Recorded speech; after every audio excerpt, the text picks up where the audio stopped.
Sayang. Dah sampai pun. Cepaka macam mana? Inilah sebabnya Cepaka tak nak telefon awal-awal. Dah balik rumah, rehat, baru telefon bagi tahu. Kalau tak, kereta tu jadi F1 kan? Cik Syima tak payahlah membebel. Orang tanya ni Cepaka macam mana? Alah, Cepaka okey je. Cik Syima dah suruh dia tidur. Jangan risau. Baby dalam perut tu just fine.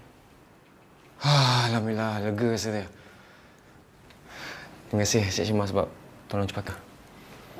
Ya. Memanglah kena terima kasih dekat Cik Syima. Tapi sebenarnya kena terima kasih dekat Papa. Kenapa dengan Papa? Papa yang bawa Cem pergi klinik jumpa doktor sebab diorang terserempak. Lepas tu baru Papa call Cik Syima. Okey, apa-apa, call Papa. Cik Syima pergi dulu. Bye.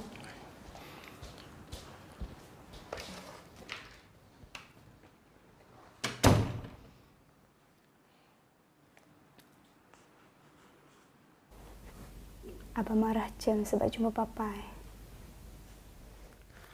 Marah pun dah tak guna. Benda dah buat baru nak bagi tahu. Kalau Cem cakap abang izinkan ke? Macam ni lah. Dah kahwin berbulan-bulan tapi tak tahu juga. Seorang isteri kena patuh cakap suami. Bukan buat apa yang suami tak tahu.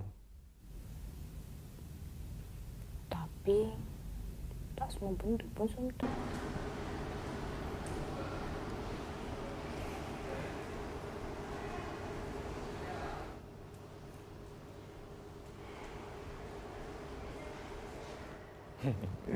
Tak sangkalah boleh muncul tiba-tiba macam ni. Pandai buat surprise. So, you macam mana? You happy atau... Sayang. Sayang. Kenalkan isteri saya, Cepaka Irina. Hai. Hai. Ni dah cukup garam ni. Jomlah pergi makan. Abang, tak apalah. Abang baru jumpa dia kan, dah lama tak jumpa. Abang makan dengan dia je lah. Lagipun Cik datang sini drop by je. Lepas nak beli barang. Tak apa Cepaka. You boleh join kita orang sekali. Yalah, kita boleh kenal lagi rapat. Okay.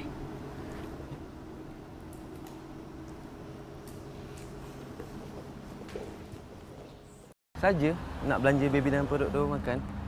Dia mesti macam mami dia. Suka makanan kau.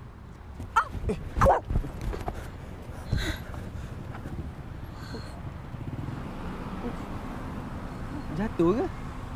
Gugur? Kau nak makan penumbuk ke apa? Relax lah bro. Nama pun tak sengaja kan.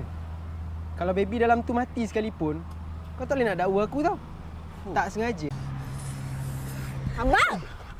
Abang cakap awang. Tapi Bella rasa Bella memang kena berterus terang juga. Syuk sebenarnya nak pisahkan Papangah dengan Adam dan rampas Cempaka daripada Adam. Dia tak nak kalah dengan Adam. Kenapa Syuk gunakan Bella untuk rosakkan rumah tangga Adam? Apa sakit? Papa ni banyak salah dengan Adam.